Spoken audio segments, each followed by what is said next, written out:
नमस्कार दोस्तों, आप देख रहे हैं आरबी न्यूज। तो आइए बात करते हैं आज के मुख्य समाचार में देश भर की तमाम बड़ी खबरों पर नजर डालते हैं। लेकिन इससे पहले आप हमें कमेंट में जरूर बताएं कि आप ये वीडियो कहां से देख रहे हैं। अगर आपने अभी तक इस वीडियो को लाइक नहीं किया है तो लाइक करके चैनल को सब्सक्राइब जरूर करें। आजम खान की रिहाई पर अखिलेश यादव ने कहा कि यह खुशी का दिन है और अगर उत्तर प्रदेश में समाजवादी पार्टी की सरकार बनी तो उन पर दर्ज सभी मुकदमे खत्म कर दिए जाएंगे। कोलकाता में भारी बारिश से 6 लोगों की मौत हो गई और हावड़ा स्टेशन में पानी भर गया। मेट्रो लाइनें डूब गईं और शहर में आम जनजीवन पूरी तरह अस्त व्यस्त हो गया। नवरात्र पर मोदी सरकार ने बड़ा ऐलान किया है जिसके तहत 25 लाख लोगों को मुफ्त एलपीजी कनेक्शन दिया जाएगा और इस योजना से गरीब परिवारों को सीधा लाभ मिलेगा। काबुल से दिल्ली आई फ्लाइट में अफगानिस्तान का एक किशोर विमान के व्हील वेल में छिपकर भारत पहुंच गया और मामले की जांच सुरक्षा एजेंसियों द्वारा शुरू की गई है। उत्तर प्रदेश सरकार ने नया नियम लागू किया है जिसके तहत अब किसी भी वाहन की नंबर प्लेट पर जाति लिखी होने पर गाड़ी मालिक को भारी जुर्माना देना पड़ेगा। जीएसटी 2.0 लागू होने के बाद बाजार में भीड़ बढ़ गई है। लोग एसी, टीवी और कार जैसी चीजों की खरीदारी कर रहे हैं और इस वजह से बाजार में भारी रौनक देखने को मिली। एयर इंडिया प्लेन क्रैश मामले में एआईबी रिपोर्ट ने पायलटों को दोषी बताया, लेकिन सुप्रीम कोर्ट ने इसे गैर जिम्मेदाराना करार देते हुए जांच प्रक्रिया पर सवाल उठाए। बिहार सरकार की योजना के तहत राज्य की 75 लाख महिलाओं के बैंक खातों में पहली किस्त भेजी जाएगी और प्रत्येक महिला को इस किस्त में 10-10 हजार रुपये मिलेंगे। बिहार में नवरात्र के मौके पर राजनीतिक सरगर्मी बढ़ गई है। तेज प्रताप और सम्राट मां की भक्ति में लीन दिखे, जबकि जेडीयू ने तेजस्वी यादव का पुराना वीडियो जारी किया। विदेश मंत्री एस जयशंकर से मुलाकात के बाद अमेरिका के विदेश मंत्री मार्को रूबियो ने कहा कि भारत हमारे लिए बहुत जरूरी है और दोनों देशों के रिश्ते अहम हैं। शादी के केवल 1 साल बाद पत्नी ने 5 करोड़ रुपए एलिमनी की मांग की, जिस पर सुप्रीम कोर्ट ने टिप्पणी करते हुए कहा कि आपके सपने बहुत बड़े हैं और फटकार लगाई।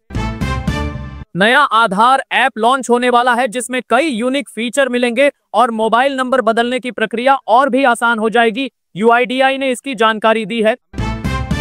देश का अब तक का सबसे बड़ा डिजिटल अरेस्ट स्कैम सामने आया है जिसमें एक रिटायर्ड बैंकर से 23 करोड़ रुपए की ठगी की गई और पीड़ित ने पूरी आपबीती सुनाई।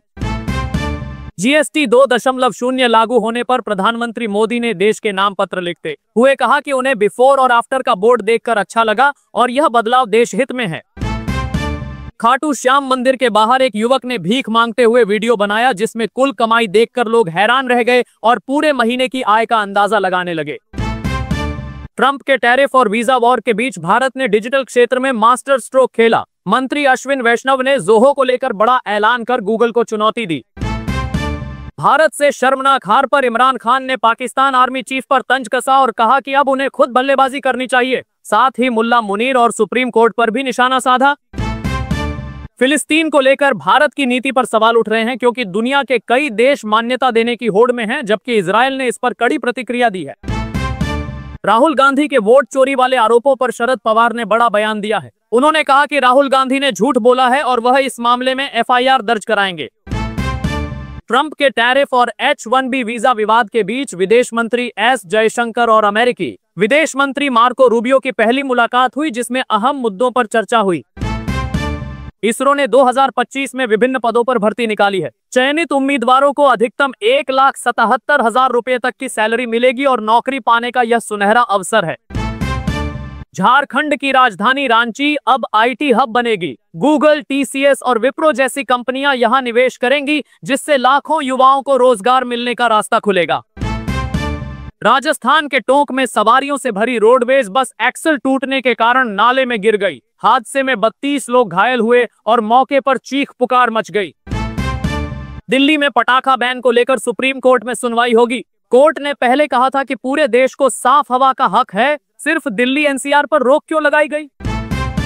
गुरुग्राम में 7 बागी पार्षदों ने भाजपा में वापसी की। उन्होंने जिलाध्यक्ष को बाईपास कर सीधे चंडीगढ़ में पार्टी ज्वाइन की जिससे राव इंद्रजीत का दबदबा और बढ़ गया।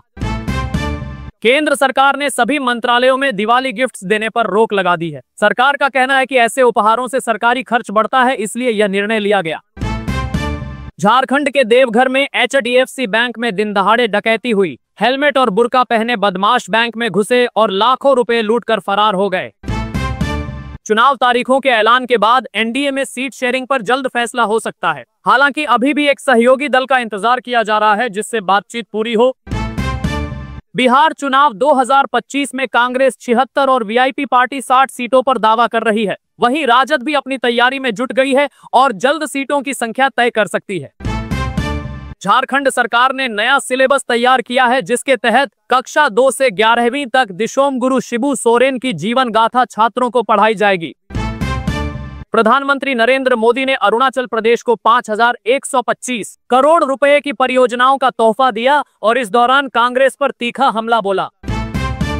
बिहार में जेपी गंगा पथ का कोइलवर तक निर्माण कार्य आज से शुरू हुआ। मुख्यमंत्री नीतीश कुमार ने इसका उद्घाटन किया और लोगों को बड़ी सुविधा मिलने की बात कही।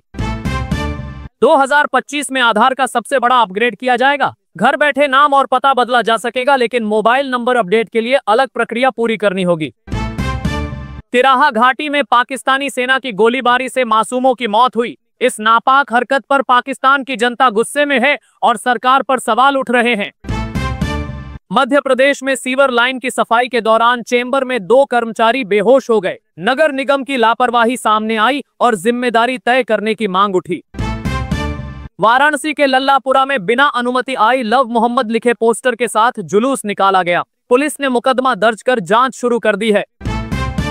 पाकिस्तान से पीओके लेने की मांग को रिपब्लिक ऑफ बलूचिस्तान ने समर्थन दिया। संगठन ने कहा कि 6 करोड़ बलूच भारत के साथ खड़े हैं और राजनाथ सिंह के बयान का स्वागत किया। प्रधानमंत्री नरेंद्र मोदी ने त्रिपुरा में 500 साल पुराने त्रिपुरेश्वरी मंदिर का उद्घाटन किया। उन्होंने पूजा अर्चना कर राज्य को नई सौगात दी। विदर्भ में रूफटॉप सोलर अभियान तेजी से बढ़ा है। पीएम सूर्य घर योजना के तहत 1,14,000 घरों की छतों पर सोलर पैनल लगाए गए जिससे बिजली व्यवस्था बदली। चंद्रपुर में कांग्रेस ने महायुति सरकार के खिलाफ मोर्चा खोला। पार्टी ने लोगों से अपील की कि गुमराह करने वालों को सबक सिखाएं और सच्चाई का साथ दें।